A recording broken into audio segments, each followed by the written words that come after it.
Welcome to Video Service Information. Looking at this 2016 Dodge Ram, customer's complaint was service air suspension light is coming on in the dash. The vehicle has around 43,000 miles on it. Further investigation, we found the left rear airbag had a hole in it, so went ahead and replaced the left rear airbag. We still had a code at C15D900 active low air mass, so further inspecting the system for air leaks, came across the air compressor having an internal leak out the manifold going through the vent. As you can hear in this video,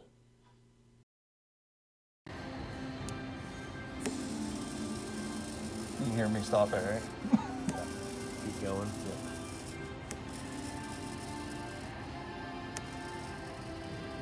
As you can see here, the air suspension compressor vent is mounted in the right rear quarter panel, where it's subject to dirt and debris.